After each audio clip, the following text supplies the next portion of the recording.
Welcome to the 90 series. तो आज की वीडियो में मैं आपको पूरा फर्स्ट चैप्टर 9th क्लास का सीबीएसई जो कि एआई की बुक है उसका पूरा मैं इस चैप्टर कंप्लीट कराने वाला हूँ। तो आइए शुरू करते हैं। तो इसके पता है जो क्वेश्चन आंसर लिखवाए होंगे ना आपको स्कूल में या फिर जो मैं पढ़वाने वाला हूँ अभी, मेरे पास बुक तो नहीं है, क्वेश्चन आंसर ही, और कोई वो जो कर पढ़वाऊँगा वो बहुत आईएमपी होंगे और उसमें से ही पेपर बनेगा, आप देख लेना चाहे, ठीक है। और पता है जो बुक में टॉपिक होंगे ना वो मैंने शॉर्ट में ही कॉपी में कवर करके रखे हुए हैं, तो आपको कोई भी टेंशन लेने की ज़रूरत नहीं है और बहुत ही सिंपल लैंग्वेज में आपको ये कंप्लीट करवाने वाला हूँ चैप्टर, चाहे मानो या ना मानो। तो देखो पहला क्वेश्चन क्या लिखा अपना, what do you understand by communication and why is it important in our life. तो ये बहुत ही पता है कंप्यूटर थोड़ी ना है, ये तो जनरल नॉलेज है। ये पता है फर्स्ट चैप्टर का वैल्यू एजुकेशन के जैसा है, कंप्यूटर का फर्स्ट हो गया और शायद सेकंड भी ऐसे ही कुछ है, ठीक है। तो आइए शुरू करते हैं। अब आपके मन में क्या आ रहा है, कम्युनिकेशन नेम सुन के क्या लग रहा है, क्या होगा कम्युनिकेशन, कि communication is an exchange of information, ऐसा कुछ कुछ तो चल रहा है ना, कुछ कुछ। अब आपको लग रहा होगा अपन बैठे हैं अपन भी कम्युनिकेशन कर रहे हैं, अपन जो बैठे हैं अपन भी कम्युनिकेशन कर रहे हैं, एकदम सही बात है ना। Communication what, communication means exchange of information through science signals talk languages, बहुत सारे ऐसे है ना। इसमें भी कुछ ऐसे ही लिखा हुआ है, देखो कंपनी इसमें आंसर क्या लिख के आना है, कैसे लिख के आना है। Communication simply means exchange of information through science signals, speaking, writing और यूजिंग सम अदर मीडियम, जो कि मैंने अभी बोला बिल्कुल सही। The word communication is derived from the Latin word communicare, which means to share. Communication involves at least two people, a sender and a receiver. अब यहाँ पे क्या लिखा है कि एक कम्युनिकेशन वर्ड डेराइव हुआ है, मतलब आया है किससे किससे आया है, कम्युनिकेयर वर्ड से। एक लैटिन वर्ड होगा कम्युनिकेयर, उससे कम्युनिकेशन वर्ड बना है और इस पर जनरली दो चीज़ें रहती हैं, एक सेंडर और एक रिसीवर। बिल्कुल जाहिर सी बात है, मैं सेंडर हूँ कम्युनिकेशन का, जो कि मैं आपको एजुकेट कर रहा हूँ, पढ़ा रहा हूँ, और आप रिसीवर हैं उस इंफॉर्मेशन के। सिंपली बहुत इजी है, ठीक है। अगर आपको लिखना हो या फिर ये नोट लिखना हो तो मेरे साथ लिखते चलना जो मैं बोल रहा हूँ ना, है ना। और अगर नोट्स चाहिए तो मेरे को इंस्टाग्राम पे मैसेज कर लेना, मेरी इंस्टाग्राम आईडी रियांश तनवानी नाम से, मैं आपको वहाँ पे नोट्स प्रोवाइड कर दूँगा, या फिर मैं अपना व्हाट्सएप नंबर दे दूँगा, वहाँ पर भी सेंड कर दूँगा। तो इसके बाद आता है इम्पोर्टेंस ऑफ कम्युनिकेशन स्किल्स। अब ये क्या है, कभी कभी ये भी आ सकता है और ना आए, तो इसी आंसर में लिखे आना इम्पोर्टेंस ऑफ कम्युनिकेशन, कि what do you understand by communication वाला क्वेश्चन है ना, उसमें ही आप लिख के आना। तो फर्स्ट पॉइंट क्या है, इम्पोर्टेंस क्या होती है, कम्युनिकेशन से अपन को इन्फॉर्मेशन मिलती है, क्या क्या हो सकता है। देखो बहुत सारी, और रिलेशनशिप बिल्ड कर सकते हैं, और अपन क्या क्या कर सकते हैं, जल्दी जल्दी बताओ। हायर प्रोडक्टिविटी, लेस स्ट्रेस कैसे, अपनी बातें बांट के लोगों को, है ना, सही है ना। Managing problems and conflicts, better relationship, higher productivity, less stress, respect and confidence. Simply कितना ईजी है ना, रिस्पेक्ट एंड कॉन्फिडेंस बहुत सही है, समझ गया ना क्या है। अब मैं उम्मीद करूँगा आपको कम्युनिकेशन से थोड़ा सा पता चला होगा कि क्या कैसे कैसे क्या जैसा होता है ना, मीनिंग पता चला होगा। इसके बाद आता है what is the difference between verbal and non verbal communication, give example. अब वर्बल क्या होता है और नॉन वर्बल क्या होता है, इसको पहले मैं आपको हिंदी में बताऊँ। देखो जो आंसर लिखा है ना उसका हिंदी बताता हूँ मैं आपको। नॉन वर्बल क्या रहता है, जब कोई भी ऐसे समझाते हैं, एक एग्जाम्पल के साथ, एक कोई बेबी है वो रोता है, तो अब वो कुछ बोल तो सकता नहीं है, ना लिख पाता है, तो उसको अपन नॉन वर्बल में कह देते हैं सिंपली। वो अपने आंसुओं के थ्रू रो कर अपनी भावनाएं व्यक्त करता है, तो उसको नॉन वर्बल कम्युनिकेशन कह देते हैं, ठीक है। और जो भी बंदा या बंदी लिख सकता है, बोल सकता है, उसको वर्बल कम्युनिकेशन बोल देते हैं, जो अपन बोल के दूसरे को समझा पाते हैं। अब बच्चे क्या करते हैं, रो के दूसरों को अपनी भावनाएं समझा पाते हैं, यूँ होता है, ठीक है। अब देखो इंग्लिश में बताऊँ, when a baby cries it send a message to the parents that it needs attention, this is a form of non verbal communication, जैसा कि मैंने आपको अभी बताया है ना। When we start going to school we start doing written communication, even when we enter our professional remain the most important aspect of our daily lives. समझ गए? ये जो मैंने अभी हिंदी में बोला बिल्कुल इंग्लिश में वही लिखा, आप अपनी कॉपी में नोट कर सकते हो ये। अब कभी कभी याद आता है कि टाइप्स कितने होते हैं टाइप्स, जो भी बताया ना वो वैसे इतने उतने ही होते हैं, ठीक है। Based on communication based of style, आपको यहाँ पे दिख रहा होगा कि कैसे डायग्राम बना हुआ है। तो बेस्ड ऑन कम्युनिकेशन चैनल में एक नॉन वर्बल आ जाता है और एक वर्बल आ जाता है। अब वर्बल में भी ओरल और रिटन आ जाता है, जैसा कि मैंने आपको बताया, ठीक है। ओरल मतलब टॉकिंग के थ्रू, है ना, और रिटन मतलब लिख कर। और based on Insta style formal और इनफॉर्मल, ठीक है। और पता है वर्बल में भी कुछ है, ओरल में फेस टू फेस और डिस्टेंस। जो ओरल और रिटन अपने वर्बल के टॉपिक है ना या फिर पार्ट हैं, उन दोनों में भी ये दोनों टॉपिक हैं, आप देख सकते हैं। ऐसा है फेस टू फेस मतलब जैसे हम फेस टू फेस कम्युनिकेशन कर रहे हैं तो ये एक वर्बल कम्युनिकेशन। और डिस्टेंस ये अपन जब कर रहे हैं ना, ये हो सकता है कि डिस्टेंस भी हो। अपन इसको जैसे मैं अभी यूट्यूब पे पढ़ा रहा हूँ और आप घर पे बैठे हो, अपन ये तो नहीं पता कितना डिस्टेंस है, तो ये डिस्टेंस पे भी डिपेंड कर रहा है। और फेस टू फेस तो है ही, अपन समझ गए, फेस टू फेस है अभी। और पता है फेस टू फेस जनरली असली में किसको कहेंगे, मेरे सामने अगर आप बैठे हो तो उसको face to face verbal communication कहेंगे, बहुत ईजी तरह, समझ गए? कह रहा हूँ ना, ये वो थोड़ी ना है, ये तो वैल्यू एजुकेशन। अब आता है तीसरा क्वेश्चन आ सकता है, right 5 dos and don'ts of effective body language. ये आपको एआई नहीं लग रही होगी ना कंप्यूटर लग रही होगी ये। हाँ बहुत इजी तो है लेकिन थोड़ा आगे कठिन है। आगे बताया गया है आपको एआई के बारे में और बहुत सारी चीज़ों के बारे में, ठीक है। अब right 5 dos and don'ts of effective body language क्या है। अब अपन 5 डूज बताता हूँ और डोंट्स बताता हूँ कि अपन को डोज में क्या क्या करना चाहिए, कम्युनिकेशन में कैसे बिल्कुल सही रहना चाहिए, है ना, कुछ इस तरीके से। और अब डोंट्स में क्या नहीं करना चाहिए। डूज में देखो, make eye contact but don't stare. Communication कर रहे हो, आई कॉन्टेक्ट तो बनाए रखो लेकिन घूरो मत, ऐसे मत घूरो मत, ऐसे simply communication eye contact. Have a firm hand shake but no hand crushing, ठीक है। अब अपन हाथ मिलाते हैं, हाथ मिलाओ मेरे से, है ना। अब मैं अगर ऐसे पकड़ लूँ आपका हाथ बहुत टाइट, ये अच्छा नहीं होता। बिल्कुल ऐसे फन सिंपल हैंडशेक होना चाहिए, मिलाना चाहिए, समझ गए। हैव काल्म बिहेवियर, एकदम काल्म बिहेवियर होना चाहिए, जैसे मेरा है आपका है, एकदम शांत स्वभाव, ना ज़्यादा बड़ा बक्का नहीं करना चाहिए अपन को, ना ज़्यादा बोलना चाहिए, बिल्कुल सबसे काइंड बिहेवियर रखना चाहिए। सिंपल एंड एक्ट नेचुरल, जैसे अपन करते हैं स्माइल एंड एक्ट नेचुरल है, ठीक है। सिंपल भी हो सकता है वैसे, यहाँ पर स्माइल हमेशा आपके चेहरे पे होनी चाहिए और एक्ट नेचुरल, कि ज़्यादा ऐसे मत करो कि ज़्यादा दिखाओ मत लोगों को कि अपन क्या क्या है। और बहुत से लोग, आप समझ रहे हो मैं क्या बोलना चाहता हूँ, बोल नहीं रहा हूँ मैं, लेकिन स्माइल एंड एक्ट नेचुरली बनो, है ना। लिसन इंटेंटली, सबकी बातें सुनो, सब लिसन इंटेंटली में आ जाता है। अब क्या नहीं करना चाहिए, अवॉइड टचिंग योर फेस। अब देखो अपनी ये वैल्यू एजुकेशन है, समझ लो, वैल्यू एजुकेशन पढ़ के चल रहा है कम। यहाँ पे आपको ये 5 चैप्टर पढ़ना तो ज़रूर है, लेकिन ये कंप्यूटर के जैसे नहीं पढ़ना है, ठीक है। यहाँ पे आप अपने थोड़ा सा मन से भी लिख के आ सकते हो, है ना। अब ये अवॉइड टचिंग फेस यहाँ पे क्या से है, देखो कंप्यूटर में अवॉइड टचिंग फेस मतलब किसी से बात कर रहे हो कम्युनिकेशन में तो ज़्यादा यूँ ऐसा नहीं करना चाहिए, ठीक है। तो मतलब अपनी कम्युनिकेशन डिस्टर्ब हो सकती है इससे।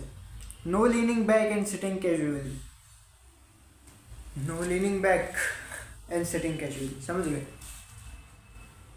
ऐसे सेटिंग बैठो, लेकिन अच्छे से बैठो, नो लीनिंग बैक ऐसे बैठ गए नहीं, एकदम पोलाइटली बैठना चाहिए। Do not sit in cross arm position, do not sit in, ये तो हो गया। Do not avoid making eye contact, eye contact जैसे कि मैंने आपको बोला, आई कॉन्टैक्ट तो ज़रूर रखो, लेकिन ऐसे घूरो मत, ऐसे घूरो मत किसी को, आई कांटेक्ट बना के रखो। हाँ, बीच बीच में आप किसी से कुछ बात कर रहे हो, बहुत इम्पोर्टेंट, और आप कुछ सोच देखो, एक चीज़ बताता हूँ, एक ट्रिक, ठीक है, ये इसमें नहीं लिखी हुई है। किसी से भी आई कांटेक्ट करते हो आप, और अगर कुछ सोचते हो ना, तो आई कांटेक्ट ऐसे कर सकते हो, ऐसे, ठीक है। तो जब बंदे को लगेगा, सामने वाले को, कि अपन कुछ डीपली सोच रहे हैं, तो वो अपन पे ध्यान भी देगा। समझ रहे हो क्या बोलना चाह रहा हूँ, है ना। मैं तो यही करता हूँ जनरली। अब हैंड मूवमेंट, अब मैं भी हैंड मूवमेंट कितना करता हूँ बोलते बोलते, है ना। किसी को कुछ समझा रहे हो आप, तो हैंड मूवमेंट बहुत ही ज़रूरी होता है। अब यहाँ पे मैं हैंड मूवमेंट बहुत देर से नहीं किया, लेकिन आप मेरी दूसरी वीडियो देखो ना, उनमें तो मैं हर बार हैंड मूवमेंट करता हूँ। यहाँ पे क्या, मेरे कॉपी है मेरे पास, बुक तो है नहीं है ना, ब्लैक बोर्ड, अभी ब्लैक बोर्ड पर पढ़ा पा रहा हूँ, क्योंकि ये ना, ये बहुत ईजी है, और मेरे को लगा कि अभी नहीं पढ़ाना चाहिए ब्लैक बोर्ड पे, क्योंकि ये तो बिल्कुल वैल्यू एजुकेशन है। यहाँ तो मैं आपको बिना ब्लैक बोर्ड के, बिना स्मार्ट बोर्ड के पढ़ा दूंगा, है ना। समझ रहे हो क्या बोल रहा हूँ। तो हैंड मूवमेंट आपको बहुत ज़रूरी होना चाहिए। What are the factors affecting our perspective and communication, बहुत ईजी।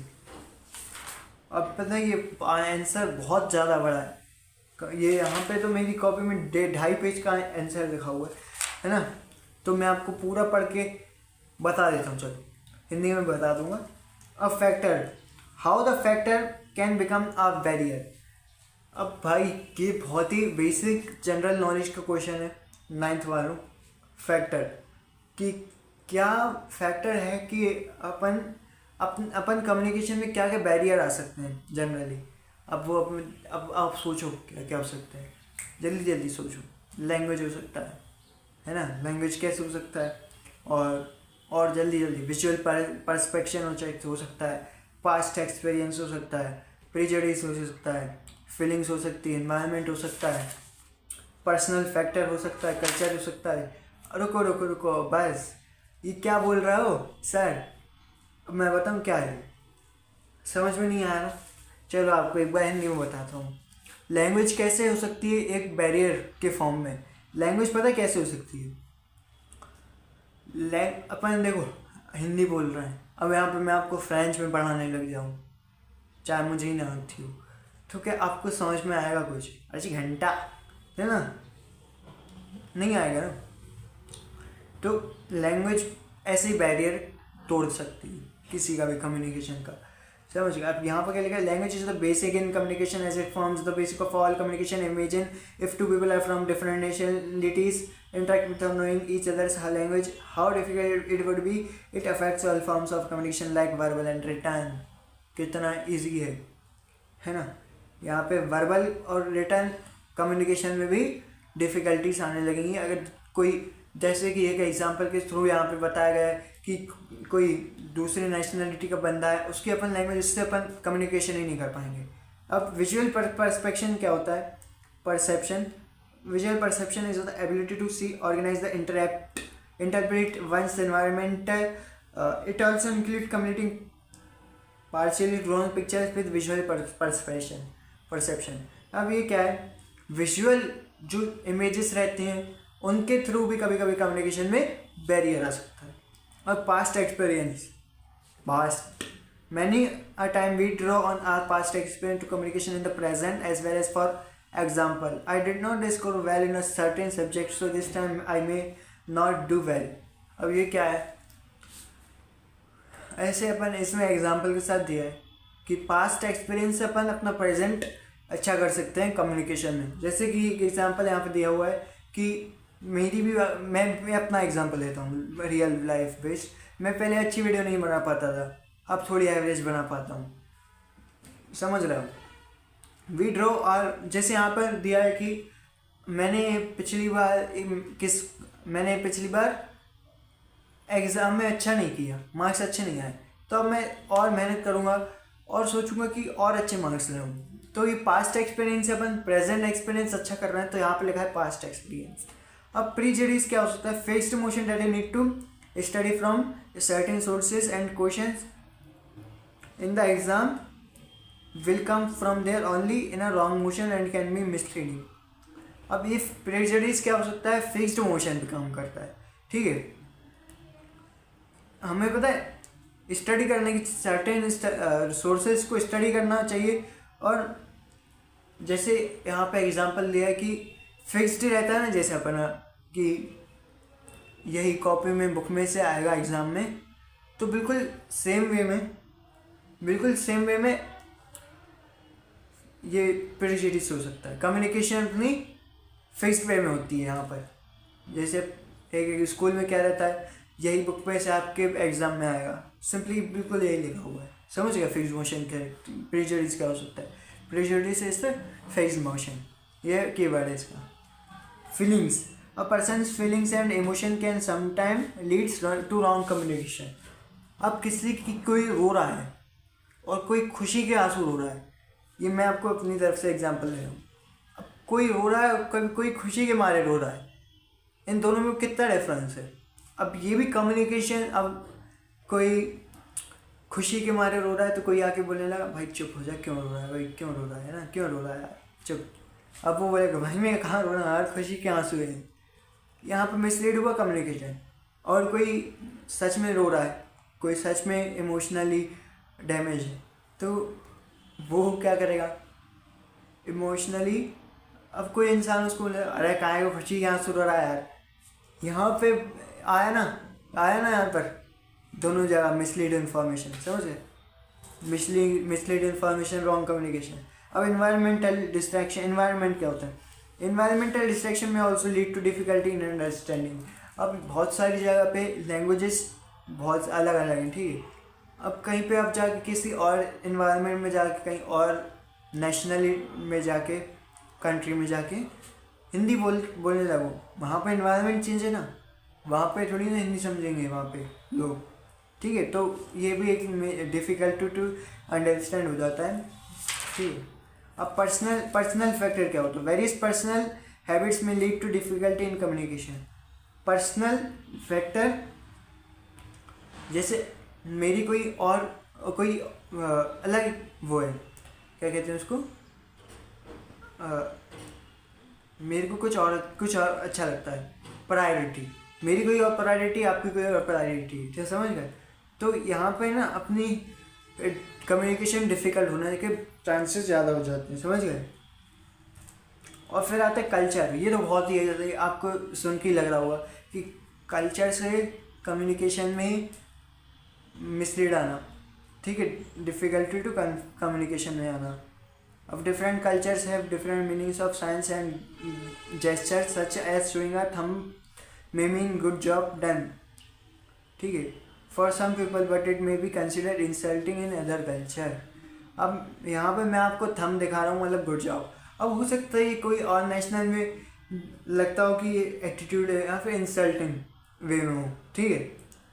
हाँ, आपने देखा होगा इंसल्टिंग वे में अपन कभी कभी ऐसे कर देते हैं, बहुत, हाँ, बढ़िया ऐसे आप करते होगे ना, समझ रहे हो ना। अब आते हैं अपने 5वें क्वेश्चन पे, जो कि शायद लास्ट क्वेश्चन ही है। इसके बाद थोड़े मैं आपसे एमसीक्यू पूछूंगा कि कितना समझ में आया।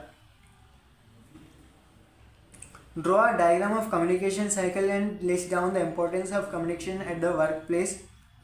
It consist of 6 concepts. अब यहाँ पे कम्युनिकेशन की स्टेप दी हुई है, डायग्राम तो नहीं दिया क्योंकि डायग्राम आता ही नहीं, समझ गए? यहाँ पे क्वेश्चन में ऐसे लिखा हुआ है। अब सेंडर रहता है, इनकोडर रहता है, ये सब आपको लाइन में लिखना पड़ेगा। Sender, encoder, channel noise, internal noise और external noise, decoder, receiver, feedback. Sender जो भेजने वाला होता है, मैं बहुत सिंपल लैंग्वेज में बताने वाला हूँ यहाँ पे जल्दी, ठीक है। इनकोडर जो भाषा को ट्रांसफॉर्म करता है। चैनल जिस मीडियम से वो लैंग्वेज होती है उसके थ्रू सेंडर और इनकोडर के बीच में, है ना, सेंडर इनकोडर रहता है ना, वो डिकोडर को भेजता है और डिकोडर के थ्रू रिसीवर ले पाता है।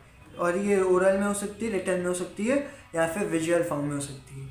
अब नॉइस, यहाँ कभी कम्युनिकेशन के बीच में नॉइस आ जाती है, या फिर अपन कह सकते हैं बैरियर आ जाता है कोई, ठीक है, जिसके थ्रू कम्युनिकेशन मिसलीड हो सकती है, गड़बड़ हो सकती है ना। इंटरप्शन और to a message on the way from the sender to the receiver, समझ गए ना। और internal noise, when the sender uses a different tempo or slangs and the receiver is not able to understand the word, है ना। Internal, जब sender है ना different वो भेजता है ना वो इन्फॉर्मेशन, तो कभी कभी ये भी मिसलीड हो जाती है, तो इसको कहते हैं इंटरनल नॉइस, है ना। और कभी कभी वर्ड को भी वो अंडरस्टैंड नहीं कर पाता सेंडर, है ना, तो रिसीवर तक गलत इन्फॉर्मेशन पहुंचती है। External noise, when the noise is due to an external और uncontrollable reason such as talking in a crowded place, समझ गए, बहुत ईजी था। डिकोडर, जो भाषा को डिकोड करता है, बहुत ईजी, एक लैंग्वेज को दूसरी लैंग्वेज में डिकोड करके देता है। रिसीवर, और जो मैसेज को रिसीव करता है उसको रिसीवर कह देते हैं। फीडबैक, जब रिसीवर को मिल जाती है इन्फॉर्मेशन करेक्ट, तो वो फीडबैक देता है, किसको देता है, सेंडर को, ठीक है, समझ गए। यहाँ पे अपना चैप्टर होता है ये समाप्त। क्वेश्चन आंसर मैंने पढ़ा है और इसी में सही जनरली आते हैं, और इस चैप्टर में से ज़्यादा तो नहीं आएगा, हो सकता है ज़्यादा ना आए, यूनिट में तो आ सकता है, लेकिन फाइनल में ये सिर्फ 2 से 3 चैप्टर मार्क्स का या फिर 1 मार्क्स का भी आ सकता है चैप्टर। ऐसे ही अपन जल्दी पूरा सब कुछ ख़त्म करते चलेंगे। और फिर अब मैं आपसे MCQ पूछता हूँ, मैं आपके आंसर भी दूंगा, आपको मैं 5 सेकेंड टाइम भी दूंगा।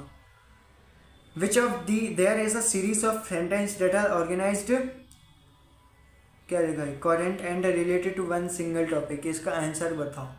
इसका आंसर होगा paragraph. What is known as the response of the receiver in the message, जल्दी बताओ, अभी बताया था मैंने, फीडबैक सही है। Which of this is not an example of body language, जल्दी बताओ, जल्दी, वर्बल कम्युनिकेशन, एकदम सही। विच of this is not barrier of communication, जल्दी बताओ। यहाँ पर MCQ दिए होंगे, लेकिन जो मैंने आपको अभी स्टेप बताए ना, उनमें से आया ना, तब इसमें टिक नहीं लगाना। यहाँ पे पूछे नॉट अ कम्युनिकेशन, तो यहाँ पर इसका आंसर लिखा हुआ है फाइनेंस बैरियर, ठीक है, यहाँ पर MCQ नहीं लिखे। विच of this is not a factor affecting communication in work place, जल्दी बताओ, इसका भी फाइनेंस डिफरेंस है। यहाँ पे ये पता है ये MCQ में, लेकिन MCQ फॉर्म में दिए नहीं है, इसमें बस आंसर लिखें, तो मैं आपको आंसर ही आंसर बता रहा हूँ। विच of this is not a type of sentence, normal. What form of communication is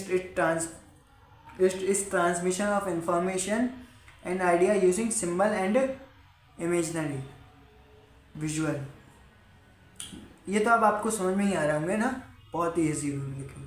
which of this is the oldest form of communication, अब ये मैंने बता नहीं है, ये ओल्डेस्ट फॉर्म है रिसीवर, इजली भी अंडरस्टैंडेबल है, बेसिक है। The process of communication involves The process of communication involves a dash transmitting a message through a dash to a dash। क्या है यहाँ पे पूछा है कि प्रोसेस कब से कैसे शुरू होती है, सेंडर से, और थ्रू के आगे क्या आना चाहिए, चैनल आना चाहिए, और कहाँ पे जाके ख़त्म होती है, टू अ रिसीवर। बहुत ईजी है। Communication is successful only when both the sender and receiver have understanding, ये ट्रू फॉल्स है, ये आप कमेंट में बताना ट्रू है या फॉल्स, ठीक है, फिर मैं आपको करेक्ट कर दूँगा। और ये होमवर्क था आपके लिए, है ना, बहुत ही सिंपल सा। अब अपन अगली वीडियो में चैप्टर 2 पढ़ेंगे, जो कि इससे थोड़ा सा स्टैंडर्ड होगा।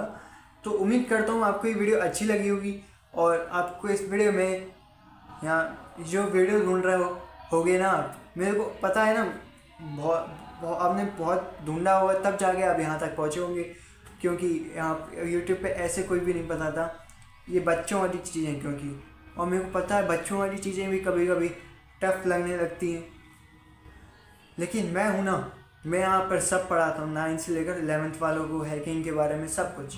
तो ये चैनल आपके लिए बहुत लाभदायक होगा शायद से, आई थिंक सो। चलते हैं, थैंक यू।